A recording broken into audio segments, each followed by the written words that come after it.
മദ്യവേട്ടയിൽ ഒരാൾ അറസ്റ്റായി എന്നൊരു വാർത്ത കൂടിയുണ്ട്. 85 കുപ്പികളിലായി സൂക്ഷിച്ചിരുന്ന 43 ലിറ്റർ വിദേശ മദ്യമാണ് പിടിച്ചത്. ചാത്തൻതറ സ്വദേശി നസീറാണ് പിടിയിലായത്. ഓട്ടോറിക്ഷയിലായിരുന്നു മദ്യവിൽപ്പന. നിതിൻ, ഇയാൾ ഇപ്പോൾ കോഴിക്കോട്ടിൽ മദ്യം സൂക്ഷിച്ചു എന്നടക്കമുള്ള വിവരങ്ങളാണല്ലോ വരുന്നത്. മറ്റു വിവരങ്ങൾ എന്താണ്?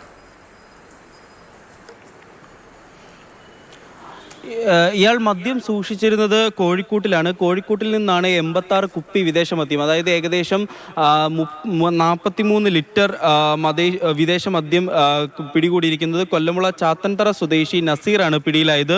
ഈ ഓർഡർ അനുസരിച്ചിട്ട് ഇപ്പോൾ ഈ ഡ്രൈ ഡേയിലാണെങ്കിലും അല്ലെങ്കിൽ മറ്റ് ദിവസങ്ങളിലാണെങ്കിൽ പോലും ഈ റാന്നിയിൽ നിന്നുള്ളവർക്കൊക്കെ തന്നെ വിദേശ മദ്യം ലഭിക്കണമെങ്കിൽ ബെവ്കോ ഒരുപാട് ദൂരത്താണ്. അപ്പോൾ ആ സ്ഥലങ്ങളിലേക്കൊക്കെ വരേണ്ട ആൾക്കാർക്ക് ഇദ്ദേഹം ഓട്ടോയിൽ എത്തിച്ചു നൽകിയിരുന്നു. ഈ വിദേശമദ്യം സ്റ്റോക്ക് ചെയ്ത് വെച്ചിട്ട് ഓട്ടോയിൽ എത്തിച്ചു നൽകിയിരുന്നു. അങ്ങനെയുള്ള ആളെയാണ് ഇപ്പോൾ പോലീസ് പിടികൂടിയിരിക്കുന്നത്. 86 ലിറ്റർ, അതായത് 43 കുപ്പി മദ്യമാണ് പിടിയിലായിരിക്കുന്നത്.